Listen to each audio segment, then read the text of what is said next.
Welcome to Democratic Television, a program of the Santa Clara County Democratic Party that brings insights, perspectives, and attitudes from our always thoughtful Democratic guests. We're very pleased today to have with us Elisa Camahort Page, who is the co-founder of BlogHer. And we're going to learn a little bit more about blogging, about the whole step of where do we go next with the Democratic Party and the online world. And Elisa, thank you so much for sharing some time with us today. Oh, you're welcome, Chris. Thanks for having me. Now, I understand you grew up here in the Bay Area and you've been here for most of your life, but where I think you're maybe finding your larger community is in a new dimension. Can you tell us a little bit about BlogHer and what your background is online? Absolutely. Yeah, now I can count among my friends and neighbors people all around the country and the world because of the online community that we've built through BlogHer. And BlogHer really started as a grassroots organization, me and two other women bloggers who just wanted to shine a light on what women were doing online and bring it some attention and exposure. And from there, we've really grown it into being a company and live events, a publishing network, a web community, and we reach over 15 million unique visitors a month. And we cover every topic under the sun, including politics. And we like to say that BlogHer is omnipartisan, but our bloggers are not. So we feature left and right voices every day on the site. Well, you know, there are so many political blogs that are out there, and I think sometimes that gets into its own echo chamber of, you know, the left talking to the left and the right talking to the right. Now, BlogHer provides an opportunity for people in political leadership to connect with, I guess, real people, those who aren't just having political blogs, right? Right. Well, I do like to say that, you know, even political bloggers are real people, but they do sort of represent the choir. I think politicians and candidates and party leaders should be talking to political bloggers because you are arming your foot soldiers with information, with messages, with successful ways to counter some of the inconsistencies and untruths that get spread around. And that's great. But they are not the majority of voters. And the majority of voters are not political bloggers. And the majority of voters are regular people, but they care deeply about politics, even if they're not going to put blue in their blog name or Democrat in their blog name. And in 2008 in particular, we saw a huge upswing in interest from women who were blogging about parenting, food, gardening. Didn't matter. They were totally sucked into the 2008 election. They were totally sucked into the issues, not just the presidential election, but the issues. This is an interesting time in our world. People care about the war, about the environment, about the economy, about health care.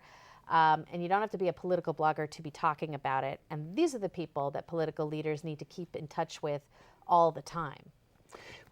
So I guess, you know, from a Democratic Party perspective, obviously we were very successful in electing a wonderful president. We've got control of both houses of Congress. So on the national level, there's lots to celebrate. We have the opportunity to make tremendous change. But I think as we look to the next steps, there are still kind of several different groups of voters. There are those who are still really not online, and there's still, what would you think, 20 to 25% maybe of the American populace is about 25% is not really online. connecting Right. online. Then you have kind of a pretty large group in the middle that, you know, they do a little bit. They maybe check a website. They know how to do a search. They'll get some information. And then you have a group that's really using it for a lot of their communication. I'm presuming, I mean, as we look out 5, 10 years, that percentages are going to shift more and more and more to folks who are getting a substantial amount of their information online and that community. What does the party have to do to take the next step? Now that we've won Washington, how do we close the deal? Right. Well, I think the first step is to realize that actually social media and online communicating is more mainstream than you think. So yes, 25 to 30% of, I'll talk about women because we've surveyed women extensively. 25 to 30% of American women are not online at all. That still exists. But out of that remaining, the 70% who are, more than half are in the blogging and social media space every single week. So more people are than are not doing this every single week. And while the adoption rate through generations declines, as you might expect, boomers do it less than Gen X, elders do it less than boomers, over 25% of senior women are in this space every single week. So it's much bigger than you think. And what they're not doing anymore is watching TV and reading newspapers and reading magazines. So there is this shift away from your traditional mechanisms for reaching people to the online space. And so the first step is sort of acknowledging you are helpless over acknowledging you are helpless over the transition to an online world for information, entertainment, and advocacy, and start to get there as well. Because that's only going to get more significant. You're quite correct. The adoption rates in millennials and then into Gen X is really, really high. So it's only going to get more severe, this transition away from your traditional channels for reaching people. Well, and I think we have tremendous opportunities from the Democratic side when one looks at the partisan registration of the millennials, Right. for example. I mean, those graphs are just very, very strong for the Democrats, and then maybe it goes to decline to states the Republican Party is trailing, Right. very, very far behind within the younger voter.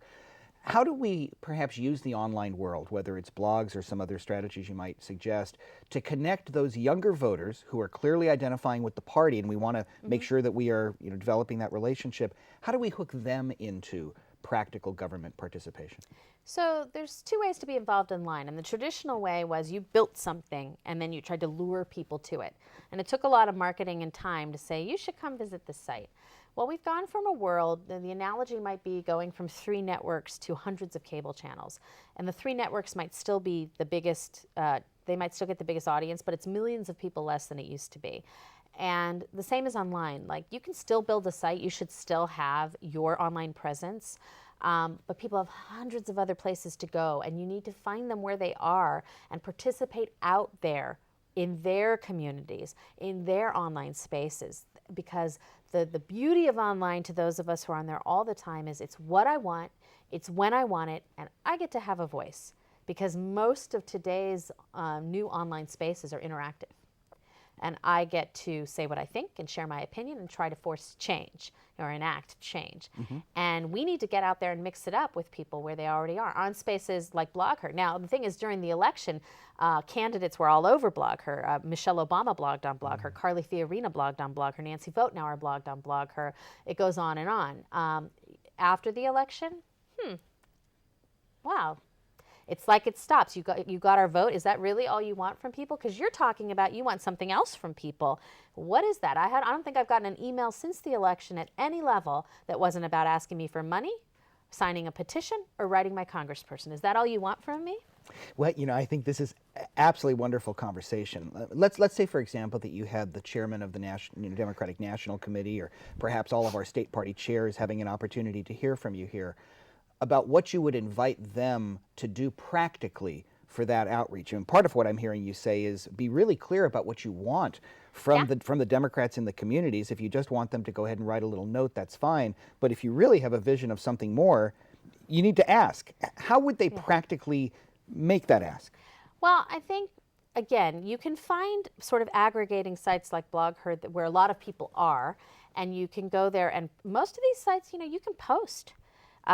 Michelle Obama, okay, she guest posted, and so we formally put her on the homepage and stuff, but people can post, just any registered member can go post. So you can go to a lot of online spaces and start a conversation. And that's great. But you can also start searching. What can you find online? Where are people already expressing an interest in making change in areas where you need people to really help in a tangible way? So go search for San Jose schools, on Google or on Technorati or in some blog search, and find who's having a conversation about their kid is in a school and they're really unhappy with how this is working, and see who engages with that person, and go leave a comment and say, you know what, there's this awesome opportunity to be on the school board, and it's this much work, and we would totally coach you, but we're looking for people who have a really vested interest in making the school district better to participate. And would you be interested? And here's how to do it. And use the search tools that exist to find people who care about what you care about, and then actually go talk to them. So it's part of it is creating places where people can come talk to you and listening and responding. But part of it is going and finding places where they're already talking about this stuff with or without you, and seeing if you can participate and maybe egg some of them into going a little bit further than talk. Well, there's been a lot of discussion nationally about the 50-state strategy that our former national chairman, Governor Dean, was very successful at starting to roll out, and I think we're excited with Governor Kane wanting to step forward. Here in California, we have 58 counties, and we've been talking, how do we take that 50-state model and take that down to a 58-county model? On a practical basis, former Speaker Tip O'Neill always said all politics is local. Right. What specific challenge might you put out there to a county committee chair or to a geographic Democratic club president to say, okay, you've got this role in a local community where you're the leader. What specifically would you want them to do in the next couple months after they hear this challenge? So I would specifically ask them to have someone on, and it would probably be a volunteer, because that's how most of these things work, who would volunteer to go find where are localized groups that are geographically oriented. Facebook has them, MySpace has them. BlogHer has localized groups for people within this global community to say, yeah, but I live in San Jose, and who wants to talk about that? Go find, a lot of cities have, blogs that are centered around the city, or the local newspapers have blogs, and they have connections to local people. The San Jose Mercury has blogs. The San Jose Metro has blogs. So go connect with these people and participate, and have someone whose job it is to go see who are the people who are engaging there, even if it's not about politics. Because I think that's the mistake people make, is they go look for people who are talking only about politics, the San Jose Political blog, but that's great, and those people should be engaged, but I wouldn't stop there. I mean, even if you just find things to do for your kids in San Jose, a blog about that, why wouldn't some of the people on that care about running for a school district, a school board?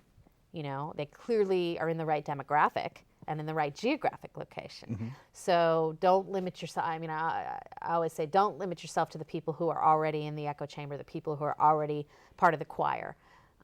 Go find people who care, but that's not their primary topic of conversation. Well, it sounds like, in a way, as people start to move away from reading hard copy newspapers and magazines and watching television less, in some way that's a big change, but it's also a tremendous opportunity, because now there's this interactivity option, whereas before it was just, let's get our message and deliver it one way. Right. Now there is that opportunity to get people where their passions are. Right, and and there's link an those efficiency about online. There really is. People think, oh my God, that'll take time. Yes, you have to, this is the thing I always say to companies. So I talk a lot to companies about how to get into social media as a marketing and communications tool. And I say, well, don't take someone who already has a 100% job and saying, oh, by the way, you're also going to do all the blogging and follow all the blogs. You have to allocate resources to the effort. So it's non-trivial to go out and decide to go out online and search for these people and engage with these people. So maybe you won't be spending as much time doing something else. But hey, I don't know anyone actually who likes getting robocalls. So I think everyone should just cut out the robocalls and spend that time talking to real people online, and you might get a lot more traction. Great. Well, we're going to take a short break, and when we come back, maybe we can talk a little bit about the ethos of reciprocity. Oh, excellent. We'll be back in just a few moments. Thanks for watching. Hi, I'm Assemblyman Paul Fong. I want to welcome you to the Santa Clara County Democratic Party, the party of inclusion and diversity. You can join a variety of clubs and associates of the party: the Silicon Valley APA Democratic Club, the African American Democratic Club, the Latino Democratic Caucus, the Peninsula Democratic Coalition, Dawn Democratic Activists for Women Now, or a variety of associates and clubs that you can get involved with. Please join us, and you can call us at 408-445-9500. Thank you very much.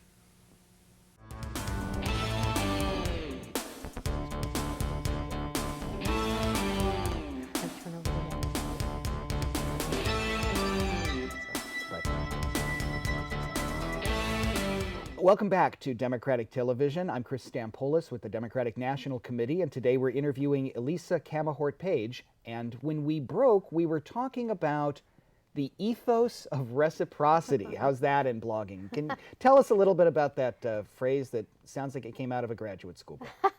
Yeah, once you said it back to me, I'm like, wow, that's a lot of syllables. basically there are a couple of principles that are sort of at the core of the blogosphere, and one of them is this idea of reciprocity. And the whole internet, but the blogosphere in particular, is really about links. And links are a form of currency. And when I link to your website, I am giving you what we like to call link love. And there are reasons for why links are so important to people. It helps with your Google rankings. It helps lend you authority in many of the search engines. So there's all sorts of practical reasons people like to get links, but mostly it's a way of saying, I read you, I heard you, I admire you, I'm going to give you a link. And so we talk about this reciprocity being, well, how do you get started? How do you get people to notice your blog? How do you get started reading other people's blogs? And one of the best things to do is when you're searching around and you find someone to comment. People love comments too. And then also when you're writing on your blog, if you found some other blogs that are about similar topics, to link to them and say, you know, you really got to go check out this person. They're talking about it from this perspective. They have some really interesting things to say. Almost every blogger gets alerted when someone references their blog in that way. And then they'll come visit your blog and say, oh, that's so nice they mentioned me. I'm going to find a reason to mention them. And it's this kind of ethos of sharing this link love, sharing these references. It helps all boats rise with the currency that links do provide. And it's a way to find and be found. And so reciprocity is a really important part of what goes on out in the blogosphere. And so that's, again, you can build a site, have people come to you, that's awesome, but you're going to bring more people to you if you link to them, and even more if you go to them and comment on their site and participate in their conversations, not just ask them to come participate in yours. It would be like, you know, when you have friends and you take turns having each other over for dinner. It's not one person always hosts and one person that always eats. And so it's similar in the blogosphere. You take turns sharing link love with each other. And it's very much a democratic value, Sure. I think, and taking reciprocity maybe to an additional level.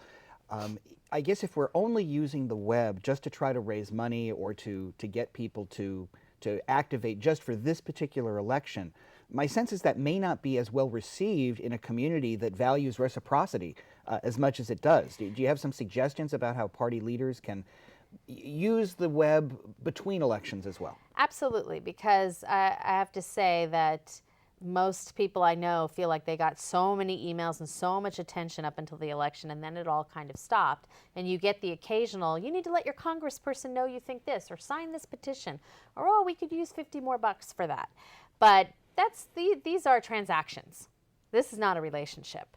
And particularly, don't we want people to vote in the midterm elections? Don't we want people to care about what goes on at the lower levels of government, not just at the presidential level and the Washington, D.C. level, or even the Sacramento level? And you're more likely to get people engaged if you have an ongoing relationship with them. And part of what's important in a web world is, it's not just that you let people talk to you. And I know there's a lot of people say, well, that's Web 2.0. You put up a site, now you let people make comments. And aren't I nice for letting people feed back to me? What an innovation. But still, that's like two-way. You speak, they respond, end of story. In a community, when you want to keep an ongoing relationship, you actually respond to their feedback. You tell them what happened. You're not going to make every person happy. So sometimes your response is, no, we can't do that. But if you're transparent about why, this is what happened, this is why I voted this way, or this is why the bill got changed this way, and we took this, this idea is great and we can act on that, but these ones aren't going to happen, here's the reason why. If you have this kind of ongoing circular conversation of speak, respond, feedback, the loop of communications, you make people feel like they are actually important and engaged. And that could require allocating resources, even if it's volunteer resources at the local party level. Yeah, absolutely. I mean, the biggest mistake, and this is true for companies as well, because I talk to a lot of companies, is that they say, oh, I know you already have a 100% job, but let me just give you this whole other thing to do and just tack it right on. It takes resources. You need to allocate time. It is a non-trivial addition of resources. However, maybe you spend a little less time doing something that hasn't been successful. And the same goes for marketing for companies. I mean, who is still sending out, snail mail marketing mailers, okay? And for certain whole generations of people, those are useless. You're spending money on it, you're spending designers on it, you're spending time on it, you're spending resources to actually ship it, to stamp them and mail them. So maybe you're not doing something anymore in one area, so you can allocate those resources to doing more in the online area. It is not something you can just pile on top, that's for sure. So what would you suggest in terms of working with party leaders who sometimes have to work with elected officials who, by its very nature, probably came to power or got first involved pre-blog world, pre-internet, and now they're in a leadership role where they have to not only talk to their constituents, and maybe in that 30% who aren't online, and that's where their relationships are, but they need to reach out, one, for the practicality of retaining power, because the voter population is changing, but more so than that, to be able to enact their agenda, we need people who are actively fighting for our agenda with passion. So what might you suggest as strategies to get party leaders to work with electeds who don't quite understand the value? Well, I think one of the things that really works for us when working with our customers who are typically not political parties and political leaders is to show them the data. Show them the data about who is online, how much time they're spending, what they're not doing anymore, and show them the data about those people. Because here's the thing. For people who spend, who are in the blogosphere and the social media space weekly or more often, they trust sources of information from that same world more than they trust any other source of information. So if you take that, about half the online population who is active online, they trust blogs, they trust websites, they trust their online friends more than they trust the newspaper, the TV. You may not like it, but that is the truth. We use what we trust and we trust what we use. Now, if you poll the people who don't spend their time online, they trust every traditional media source more than every social media source. So, you still need to talk to them, and you're not going to reach them online. But for that significant chunk of the population, which is only growing, it's not just that they're there, it's that that's where they trust getting their information from. That's where your information will have the most resonance with them. They're going to tune out to your television commercial. They're going to tune out to your robocall. They're going to turn out to your mailer. But if you talk to them online, you have now become someone different to them. And to me, data the proof is in the pudding. And even someone who really doesn't personally get it is going to have a hard time ignoring data like that. So we go out there with the data, and that's usually the first step, is to say, were you aware of this? Not just how much they're using these tools, not just how much they're not using the others, but how much they trust the information they find online. And you need to become that trusted online source. What about the class divide? It was huge a few years ago, and lots of discussions about that. You finding it's narrowing or not moving? Well, there's a couple of things. The blogosphere, as a subset of the internet, is more racially diverse, for instance, than the internet as a whole, and more diverse class-wise than the internet as a whole. And I think it's because a lot of blogging tools are free. So if you can get online, and you are part of a disenfranchised group, or a group that you feel like you do not have a voice, whether it's because of class issues, race issues, gender issues, whatever it may be, the blogosphere suddenly becomes this wonderful platform. It is a meritocracy in that respect, in that you have as much access to create your platform as anybody else. So Pew Research did a study a couple of years ago that showed that the blogosphere brought in a more diverse crowd than was represented in the internet as a whole. It's really an issue of skills and access, because the future of the world of work, the future of politics, the future of commerce is going to be about being skilled online and getting your message across online. There are people of every age who are skilled and people of every age who are not. And sometimes we focus on, older people aren't skilled and younger people are. Every younger person is skilled and every older person is not skilled. And it really does a disservice, because then the young person who is not skilled feels, loath to ask for help, because they're supposed to be so tech savvy. and so now they're not living up to some expectation. On the other hand, it makes an assumption about older people that dismisses their contribution that they could be making if we acknowledge that a lot of older people are plenty tech savvy. So it's really about finding a way, and I think it has to start young, about getting people across geography, across class, across income levels, access, at least in school, to learn these skills. And so then we can bring up the skills, and to make these available in senior centers, and to make these available, all over the place, so people can improve their skills, because it will just improve their opportunity. And so many people in this past election were impassioned with the opportunity to elect a new president. And maybe it was one of their first times touching into the political world. Is it possible that many of them believe that, wow, politics really occurs most at the national level, but they may not be aware of the opportunities and the power that a planning commission has, or a local parks board or a local school board, and that we need to get them actively involved in applying for these type of spots? Absolutely. And again, it's the mistake of focusing. If you focus on political bloggers, almost all of them, the vast majority are focused on national level issues. Maybe there's some state level issues, okay? But if we were to look at politics through the eyes of political bloggers, we would think everything happens in Washington, D.C. And yet there are regular people who are not political bloggers, but who do care very much about their cities, their communities, their schools.